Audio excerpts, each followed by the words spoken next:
Welcome, fellow book lovers, to the Book Lounge.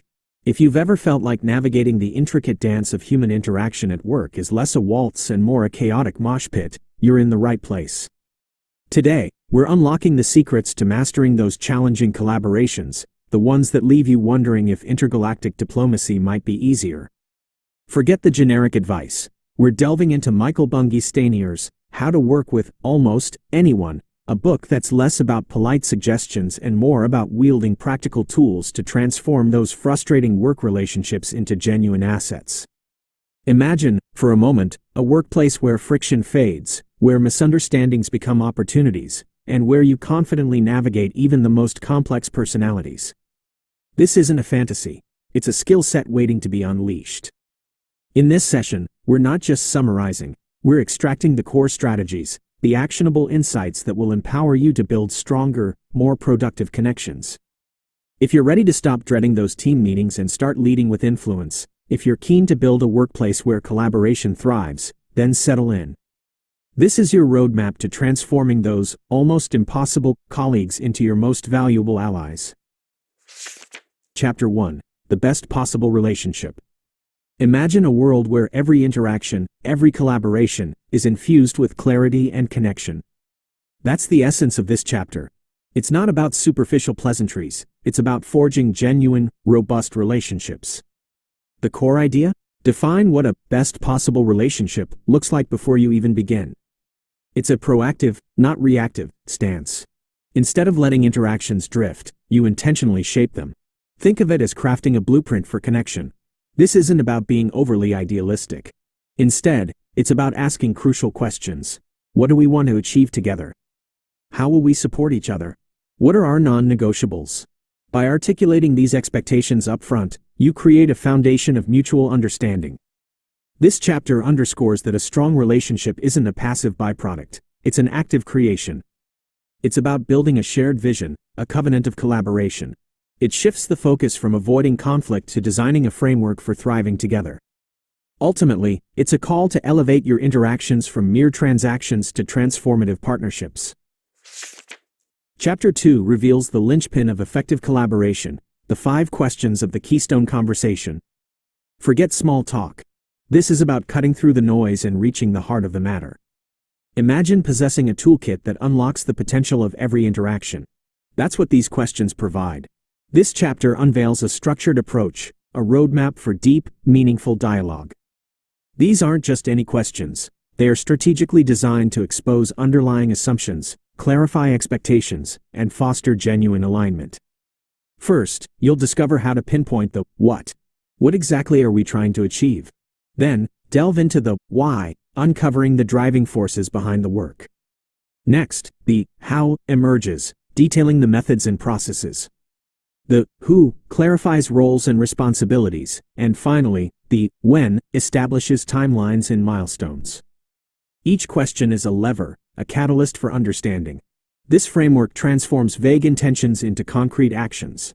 It empowers you to navigate complex situations with clarity and confidence. By mastering these 5 questions, you're not just having conversations, you're architecting collaborations. You're creating a shared understanding that propels everyone forward. This chapter is a masterclass in focused communication, a skill that will reshape how you connect and create. Chapter 3: Preparing for the Keystone Conversation. It's not enough to simply ask the right questions. You must cultivate the fertile ground in which they can flourish. This chapter is a masterclass in strategic anticipation. It's about transforming your mindset from reactive participant to proactive architect of dialogue. Consider this. A conversation without preparation is like a journey without a map. Where do you want to go? What obstacles might you face? This chapter urges you to ponder these questions before stepping into the arena of collaboration. First, you must cultivate clarity. Define your desired outcome with laser precision. What do you want to achieve? What are your non-negotiables? Then, delve into empathy. Attempt to understand the other person's perspective, their motivations, and potential concerns. This is not about manipulation, but about genuine understanding. Next, anticipate potential roadblocks. What are the likely points of friction? By identifying these beforehand, you can prepare thoughtful responses and navigate challenges with grace. Furthermore, consider your environment. Set the stage for a productive conversation. Choose a space that fosters open communication and minimizes distractions. This chapter underscores that preparation is not merely a formality, it's a strategic investment. It transforms conversations from haphazard encounters to purposeful exchanges. It's about building a foundation of trust and understanding, ensuring that every interaction is a step toward a shared goal. Chapter 4. The Amplify Question. What's your best? This chapter isn't about mere collaboration, it's about unlocking the very essence of human potential.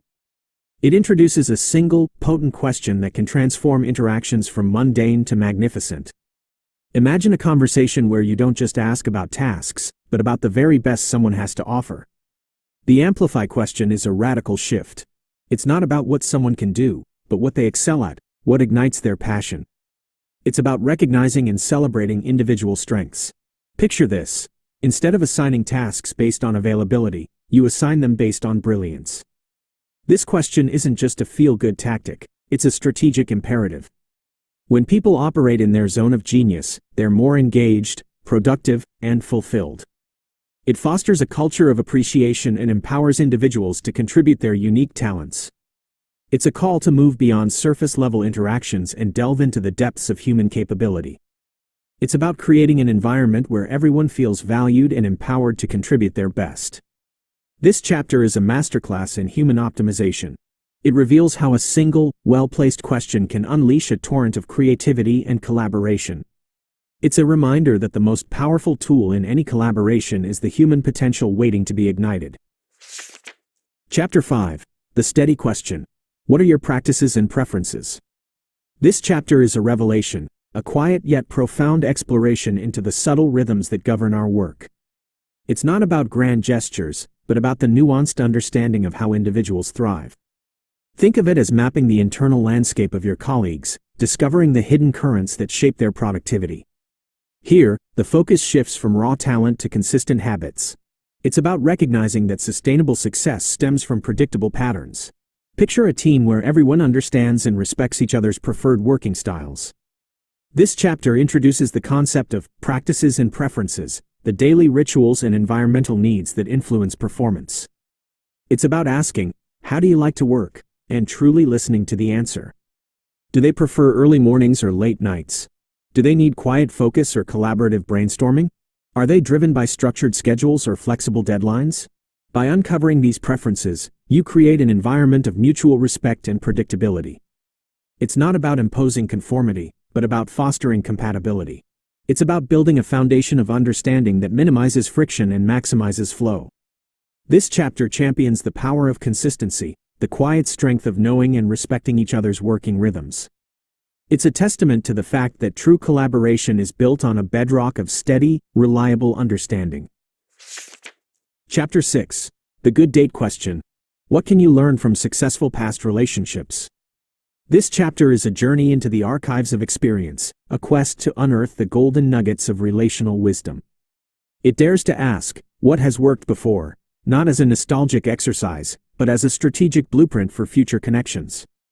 Imagine drawing upon the collective successes of your past, transforming those insights into actionable strategies for today. Here, the chapter encourages us to view past collaborations as fertile ground for learning. It's about extracting the essence of what made those relationships flourish, the specific dynamics, behaviors, and understandings that fostered success. Think of it as conducting a relational autopsy, but with a focus on celebrating life, not dwelling on death. This question isn't about replicating the past, but about distilling its essence.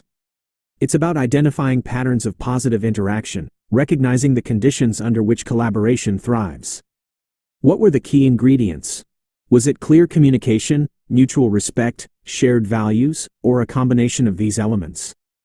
By examining our good dates, we gain invaluable insights into our own relational style and the factors that contribute to successful partnerships. It's a process of self-discovery, a way to identify our strengths and weaknesses as collaborators. This chapter champions the power of reflection, the transformative potential of learning from our past successes. It's a reminder that the best predictor of future performance is often a deep understanding of what has worked before. Chapter 7. The Bad Date Question. What can you learn from frustrating past relationships? This chapter dives into the shadows, a necessary exploration of past relational missteps. It's not about dwelling on negativity, but about extracting invaluable lessons from the friction and frustration we've encountered.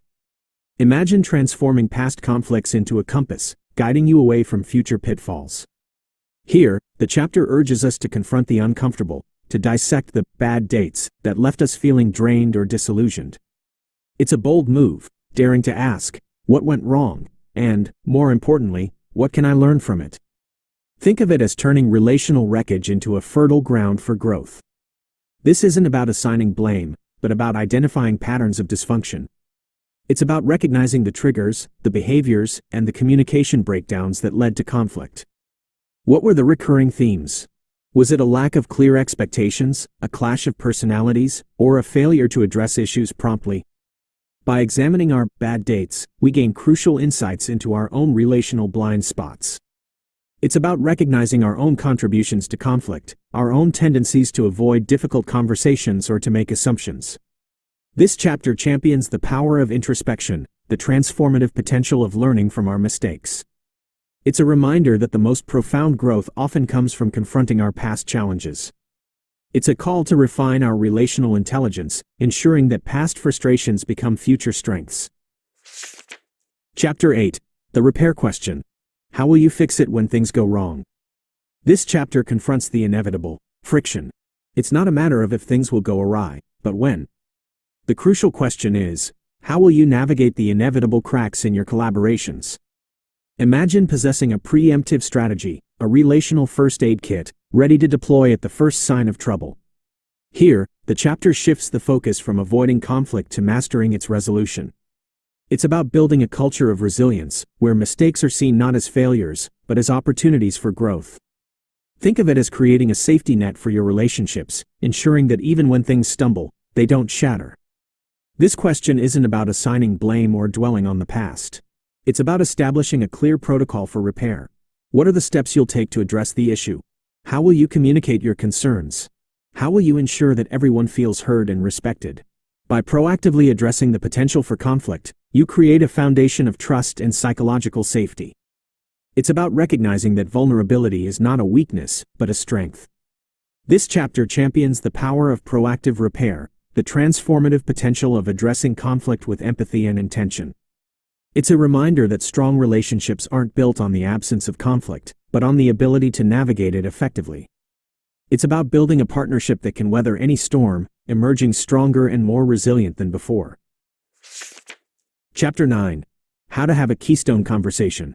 This chapter is the culmination, a practical guide to wielding the tools you've acquired. It's not merely about knowing the questions, but about orchestrating a dialogue that resonates with authenticity and purpose. Imagine conducting a conversation that transforms vague intentions into concrete, actionable commitments. Here, the chapter transitions from theory to practice, demonstrating how to seamlessly integrate the 5 key questions into a fluid, natural exchange. It's about creating a space where genuine connection thrives, where vulnerability is welcomed, and where clarity emerges. Think of it as conducting a relational symphony, where each question plays a vital role in creating a harmonious whole. This isn't about following a rigid script, but about adapting the framework to the unique dynamics of each interaction. It's about cultivating a mindset of curiosity, actively listening, and responding with empathy. How do you start? Begin with setting the stage, creating a comfortable and conducive environment. Then, guide the conversation with intention, allowing each question to build upon the previous one. The essence is in the flow, in the ability to adapt and respond in real time. It's about being present, fully engaged, and committed to understanding the other person's perspective. This chapter champions the art of conversational mastery, the transformative power of intentional dialogue. It's a reminder that a truly effective conversation is not a monologue, but a collaborative exploration, a shared journey toward mutual understanding. It's about turning conversations into catalysts for meaningful collaboration. Chapter 10. Running the Keystone Conversation. This chapter transitions from planning to execution, from theory to the living, breathing reality of collaborative dialogue. It's not simply about having the conversation, but about guiding it with finesse and purpose. Imagine being the conductor of a collaborative orchestra, ensuring each instrument plays its part in perfect harmony. Here, the chapter delves into the practicalities of navigating the Keystone Conversation. It's about maintaining momentum, adapting to unexpected turns, and ensuring that the dialogue remains productive and focused. Think of it as a masterclass in conversational agility, where flexibility and responsiveness are paramount. This isn't about rigid adherence to a script, but about cultivating a dynamic flow. It's about recognizing the subtle cues, both verbal and nonverbal, that indicate shifts in understanding or engagement. How do you manage tangents? How do you ensure that everyone feels heard? How do you maintain a balance between structure and spontaneity? The key is in active listening, in truly absorbing what others are saying, and in responding with thoughtful, insightful questions. It's about creating an environment where vulnerability is safe, where challenges are addressed constructively, and where clarity emerges organically. This chapter champions the art of facilitation, the transformative power of guiding a conversation with intention and empathy. It's a reminder that a successful Keystone Conversation is not a performance, but a co-creation, a shared journey toward mutual understanding and collaboration. It's about creating a space where genuine connection flourishes and shared goals are realized. Chapter 11, Invitation. Make the first move. This chapter dismantles the myth of passive collaboration, igniting a call to proactive engagement. It's not about waiting for connection, but about forging it. Imagine stepping into the arena of collaboration with intention, wielding the power of a well-crafted invitation. Here, the chapter underscores the importance of taking initiative. It's about recognizing that you are the architect of your relational landscape. Think of it as extending a hand, opening a door, inviting others into a space of shared purpose. This isn't about imposing your agenda, but about creating an opportunity for meaningful dialogue. It's about crafting an invitation that resonates with authenticity and respect. How do you extend an invitation that is both compelling and inclusive? How do you create a sense of safety and curiosity? The key lies in clarity and vulnerability. Begin by articulating your intention, outlining the purpose of the conversation and the desired outcome. Then, express your genuine interest in the other person's perspective, acknowledging their unique contributions. It's about demonstrating that you value their input, that you see them as a partner, not just a participant. This chapter champions the art of invitation, the transformative power of taking the first step. It's a reminder that strong relationships are built on intentional action, on the willingness to reach out and connect. It's about creating a ripple effect, inspiring others to engage in meaningful collaboration. It's a call to be the catalyst, the spark that ignites collaborative potential. Chapter 12. At the start, make it safe. This chapter delves into the bedrock of fruitful collaboration, psychological safety. It isn't about superficial politeness, but about cultivating an environment where vulnerability is embraced, not feared. Imagine crafting a space where individuals dare to speak their minds, knowing they won't be judged or ridiculed. Here, the chapter underscores the paramount importance of establishing trust from the very outset. It's about recognizing that fear stifles creativity, while safety unlocks potential. Think of it as laying the foundation for a collaborative sanctuary, a space where authentic dialogue thrives. This isn't about avoiding difficult conversations, but about creating the conditions for them to be productive. It's about demonstrating that you value honesty and transparency. How do you signal that it's safe to be vulnerable? How do you create an atmosphere of openness and respect? The key lies in your actions and your words. Begin by acknowledging the potential for discomfort, by creating a sense of shared humanity. Then, actively listen, demonstrating genuine curiosity and empathy. It's about signaling that you're there to understand, not to judge. This chapter champions the art of psychological safety, the transformative power of creating a space where people feel free to be themselves. It's a reminder that strong relationships are built on trust, on the courage to be vulnerable. It's about creating a collaborative ecosystem where ideas flourish, where challenges are faced with resilience, and where everyone feels valued and respected. It's about building a foundation of trust before you build anything else. Chapter 13. In the Middle. Ask and Answer. This chapter plunges into the heart of the collaborative process, the dynamic interplay of inquiry and response.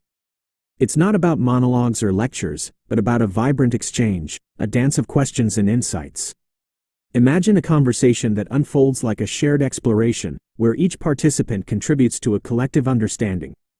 Here, the chapter underscores the importance of balanced participation, of fostering a dialogue where everyone feels empowered to contribute. Think of it as conducting a symphony of voices, each playing a crucial role in the overall composition. This isn't about interrogation or information dumping, but about creating a rhythm of inquiry and response. It's about asking thoughtful questions that stimulate reflection and providing answers that are clear, concise, and insightful. How do you cultivate a culture of curiosity? How do you ensure that answers are not just informative, but also engaging? The key lies in active listening and mindful articulation. Begin by asking open-ended questions that invite deeper exploration. Then, listen attentively, paying close attention to both the words and the underlying emotions. When it's your turn to answer, be direct and honest, providing context and clarity. It's about building a bridge of understanding, connecting your insights with the other person's perspective. This chapter champions the art of conversational reciprocity, the transformative power of balanced dialogue. It's a reminder that true collaboration is built on a foundation of mutual exchange, on the willingness to both ask and answer with intention. It's about creating a dynamic flow of information and ideas, where everyone feels valued and heard. It's about turning a conversation into a shared journey of discovery. Chapter 14. At the end, appreciate the good. This chapter illuminates the often overlooked power of acknowledgement, the vital act of recognizing and celebrating collaborative successes. It's not about perfunctory praise, but about genuine appreciation, a heartfelt recognition of shared effort. Imagine concluding a collaboration with a sense of fulfillment, where every participant feels valued and seen. Here, the chapter underscores the importance of closing the loop, of ensuring that every interaction ends on a positive note. Think of it as planting seeds of gratitude, fostering a culture of appreciation that strengthens future collaborations.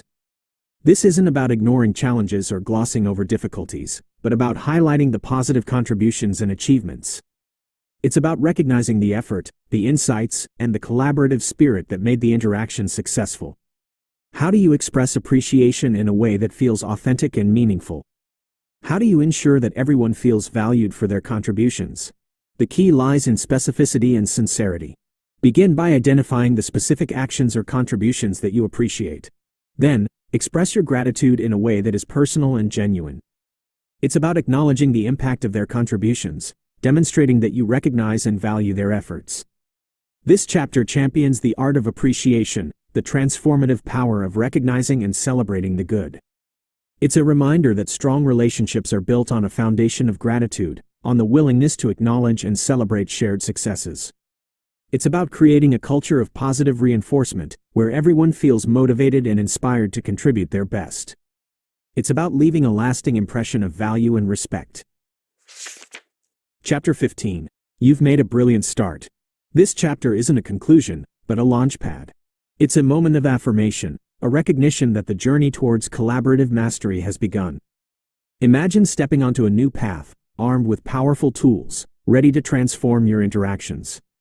Here, the chapter shifts from instruction to encouragement, reinforcing that the foundational principles of the Keystone Conversation are now within your grasp. Think of it as a moment of self-acknowledgement, a celebration of your commitment to growth.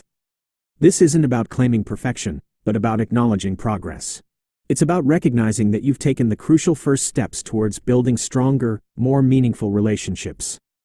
How do you maintain momentum? How do you integrate these principles into your daily interactions? The key lies in consistent practice and mindful reflection. Begin by applying the Keystone Conversation framework to every interaction, from casual conversations to formal meetings. Then, reflect on your experiences, identifying areas for improvement and celebrating your successes. It's about cultivating a habit of intentional collaboration, making it an integral part of your relational DNA. This chapter champions the power of ongoing development, the transformative potential of continuous learning. It's a reminder that mastery is a journey, not a destination, and that every interaction is an opportunity for growth. It's about embracing the process, trusting your instincts, and celebrating the brilliant start you've made. It's a call to action, to continue refining your skills and to inspire others to do the same. Chapter 16. Keep your best possible relationship alive. This chapter transcends the initial spark, delving into the vital art of sustaining and nurturing collaborative bonds over time. It's not a one-time achievement, but a continuous commitment. Imagine cultivating relationships that evolve and deepen, becoming resilient and enduring. Here, the chapter emphasizes the importance of proactive maintenance, of ensuring that your best possible relationship doesn't fade with time. Think of it as tending a garden, where consistent care ensures vibrant growth. This isn't about rigid routines, but about creating a dynamic rhythm of connection. It's about recognizing that relationships are living entities, requiring ongoing attention and adaptation. How do you ensure that communication remains open and honest? How do you adapt to evolving needs and circumstances? The key lies in consistent engagement and mindful adjustment. Begin by scheduling regular check-ins, creating dedicated time for meaningful conversations. Then, actively listen, paying close attention to both verbal and nonverbal cues. It's about being responsive to changes, adapting your approach as needed, and consistently reinforcing the values and agreements that underpin your relationship. This chapter champions the power of sustained connection, the transformative potential of nurturing collaborative bonds over the long term. It's a reminder that strong relationships are built on consistent effort, on the willingness to invest time and energy. It's about creating a foundation of trust that can withstand the tests of time, ensuring that your collaborations remain vibrant and productive. It's a call to cultivate relationships as a living, evolving art form. Chapter 17. Disintegration is inevitable. This chapter confronts a stark reality, a truth often avoided. Even the strongest collaborations face the potential for dissolution. It's not a pessimistic view, but a pragmatic one, acknowledging the inherent fragility of human connection. Imagine preparing for the inevitable shifts, equipping yourself with resilience and grace. Here, the chapter dispels the illusion of permanence, emphasizing that relationships are subject to change, stress, and eventual endings. Think of it as accepting the impermanence of all things, allowing for flexibility and adaptation. This isn't about fostering fear, but about building a foundation of realistic expectations. It's about recognizing that circumstances change, priorities shift, and people evolve. How do you prepare for these inevitable changes? How do you maintain integrity and respect even in the face of disintegration? The key lies in acceptance and proactive communication. Begin by acknowledging the potential for change, creating a shared understanding that relationships are not static. Then, maintain open and honest communication, addressing concerns and adapting to evolving circumstances. It's about navigating transitions with grace, ensuring that even in dissolution, respect and understanding prevail. This chapter champions the power of realistic acceptance, the transformative potential of preparing for the inevitable. It's a reminder that strong relationships are not defined by their permanence, but by the integrity and respect maintained throughout their duration. It's about building resilience, ensuring that even in the face of disintegration, valuable lessons are learned and positive legacies are left. It's a call to embrace the impermanence of collaboration with wisdom and equanimity. Chapter 18. 6 Principles of Maintenance. This chapter presents a pragmatic framework for sustaining thriving collaborations, a blueprint for ensuring longevity and vitality. It's not about wishful thinking, but about actionable strategies. Imagine possessing a set of guiding principles, a compass for navigating the complexities of ongoing partnership. Here, the chapter shifts from acknowledging inevitable change to proactively shaping collaborative endurance. Think of it as constructing a relational infrastructure designed to withstand the tests of time. This isn't about rigid rules, but about flexible guidelines that foster resilience and adaptability. How do you cultivate a culture of ongoing communication? How do you ensure that trust and mutual respect remain paramount? The principles are clear. 1. Prioritize connection. Regularly invest time in meaningful interaction. 2. Cultivate clarity. Maintain open and honest communication. 3. Embrace evolution. Adapt to changing circumstances and needs. 4. Practice proactive repair. Address issues promptly and constructively. 5. Celebrate successes. Acknowledge and appreciate contributions. 6. Foster flexibility. Remain open to adjustments and compromises. These principles act as pillars, supporting a robust collaborative structure. It's about creating a dynamic equilibrium, where connection, clarity, and adaptability coexist. This chapter champions the power of consistent maintenance, the transformative potential of actively nurturing collaborative relationships.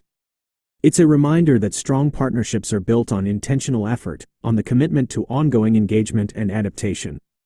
It's a call to build relationships that are not just strong, but enduring. Chapter 19. Orient. Know what's going on. This chapter illuminates the critical role of situational awareness in collaborative success. It's not about passive observation, but about active engagement with the evolving landscape of your relationships. Imagine possessing a radar for relational dynamics, consistently scanning for shifts and nuances. Here, the chapter emphasizes the importance of staying attuned to the present moment, of understanding the context in which your collaborations operate. Think of it as maintaining a constant flow of information, ensuring that you're always informed and responsive. This isn't about micromanaging or being intrusive, but about fostering a culture of informed collaboration. It's about recognizing that clarity and understanding are essential for navigating complex situations. How do you cultivate a habit of continuous awareness? How do you ensure that you're always aligned with the evolving needs of your partnerships? The key lies in active observation and thoughtful inquiry. Begin by paying close attention to both verbal and non-verbal cues, recognizing the subtle shifts in communication and behavior. Then, ask clarifying questions, seeking to understand the underlying motivations and perspectives. It's about creating a shared understanding of the current reality, ensuring that everyone is on the same page. This chapter champions the power of relational awareness, the transformative potential of staying informed and engaged. It's a reminder that strong collaborations are built on a foundation of shared understanding, on the willingness to continuously orient and adapt. It's about creating a dynamic environment where everyone feels informed and empowered to contribute effectively. It's a call to navigate collaborative landscapes with clarity and foresight. Chapter 20. Adjust always, give and receive. This chapter delves into the dynamic interplay of reciprocity, the constant dance of giving and receiving that sustains vibrant collaborations. It's not about rigid roles, but about fluid adaptation. Imagine a relationship where adjustments are seamless, where both parties contribute and benefit in a continuous, evolving exchange. Here, the chapter emphasizes the importance of flexibility, of recognizing that collaboration is a dynamic process requiring constant adaptation. Think of it as a finely tuned ecosystem, where each element adjusts to maintain balance and harmony. This isn't about transactional exchanges, but about fostering a culture of mutual support and shared growth. It's about recognizing that both giving and receiving are essential for building strong, resilient partnerships. How do you cultivate a mindset of continuous adjustment? How do you ensure that both parties feel valued and supported? The key lies in mindful responsiveness and open communication. Begin by actively listening to feedback, demonstrating a willingness to adjust your approach. Then, be generous in your contributions, offering support and assistance as needed. It's about creating a reciprocal flow of value, ensuring that both parties are continuously learning and growing. This chapter champions the power of collaborative agility, the transformative potential of continuous adjustment. It's a reminder that strong relationships are built on a foundation of mutual support, on the willingness to both give and receive with intention. It's about creating a dynamic partnership where flexibility and responsiveness are paramount, ensuring that everyone thrives. It's a call to embrace the fluidity of collaboration, where giving and receiving are seamlessly intertwined. Chapter 21. Repair often, manage the damage. This chapter confronts the inevitable realities of collaborative friction, emphasizing the necessity of proactive damage control. It's not about avoiding mistakes, but mastering the art of recovery. Imagine a partnership where minor setbacks are swiftly addressed, preventing them from escalating into major conflicts. Here, the chapter underscores the importance of timely intervention, of addressing relational hiccups before they fester. Think of it as a relational first aid kit, readily available to mend minor wounds and prevent deeper injuries. This isn't about dwelling on negativity, but about cultivating a culture of resilience and forgiveness. It's about recognizing that every relationship will experience bumps in the road, and the key is to navigate them with grace. How do you cultivate a habit of prompt repair? How do you ensure that issues are addressed constructively, without assigning blame? The key lies in open communication and a willingness to acknowledge mistakes. Begin by recognizing and addressing issues as soon as they arise, demonstrating a commitment to resolving conflicts promptly. Then, approach repair with empathy and understanding, focusing on solutions rather than assigning blame. It's about creating a safe space for honest dialogue, ensuring that everyone feels heard and respected. This chapter champions the power of proactive repair, the transformative potential of managing damage with intention. It's a reminder that strong collaborations are built on a foundation of trust and forgiveness, on the willingness to address issues constructively. It's about creating a dynamic partnership where resilience and repair are integral components, ensuring that even in the face of conflict, the relationship remains strong. It's a call to build a collaborative culture where repair is a natural, ongoing process. Chapter 22. Reset as needed, ending, and beginning. This chapter confronts the cyclical nature of collaboration, acknowledging that endings are often the precursors to new beginnings. It's not about clinging to the past, but embracing the transformative power of a fresh start.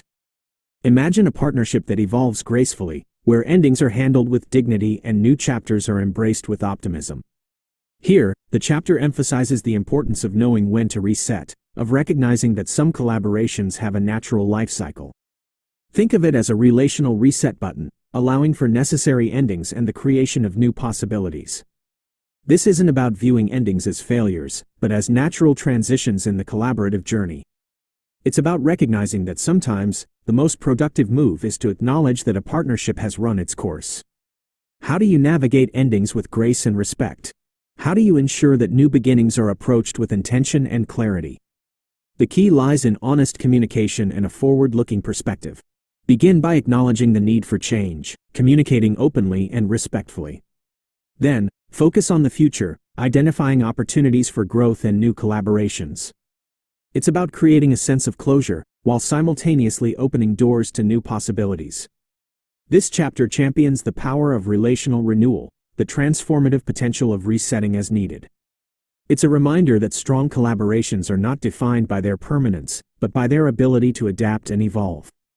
It's about creating a dynamic environment where endings are seen as opportunities for new beginnings, ensuring that every transition is handled with integrity and foresight. It's a call to embrace the cyclical nature of collaboration, where endings and beginnings are seamlessly intertwined. Chapter 23. We're gloriously entangled. This chapter culminates in a profound realization. Our collaborative lives are not isolated events, but a richly woven tapestry of interconnected experiences. It's not about individual achievement, but the profound beauty of our shared existence. Imagine recognizing the intricate web of relationships that shape our world, a network where every connection matters. Here, the chapter transcends the practical tools of collaboration, delving into the philosophical heart of human connection. Think of it as a moment of epiphany, a recognition of our inherent interdependence. This isn't about abstract theory, but about the lived experience of collaboration, the understanding that we are all part of something larger than ourselves. It's about recognizing that our actions have ripple effects, impacting not only our immediate partners, but the broader community. How do we embrace this interconnectedness with intention and responsibility? How do we cultivate a sense of shared purpose? The key lies in mindful engagement and a commitment to ethical collaboration. Begin by acknowledging the impact of your actions, recognizing that every interaction contributes to the collective experience.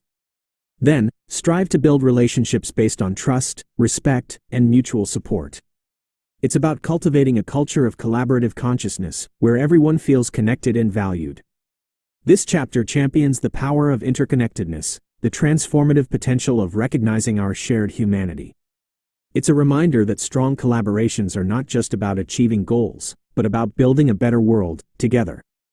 It's about creating a harmonious ecosystem where every individual thrives, contributing to the collective good. It's a call to embrace our glorious entanglement, recognizing the beauty and power of our shared existence. Chapter 24.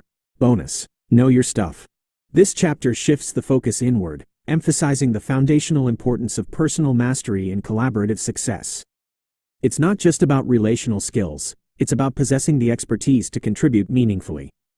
Imagine entering a collaboration with unwavering confidence, knowing your capabilities and delivering with conviction. Here, the chapter underscores the necessity of self-awareness and competence, of ensuring that you bring valuable expertise to the table.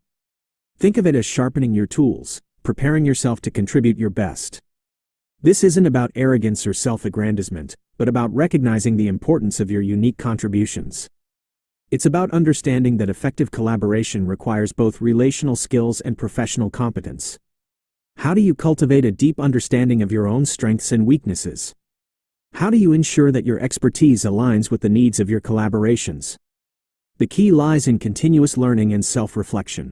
Begin by identifying your areas of expertise, focusing on developing and refining your skills.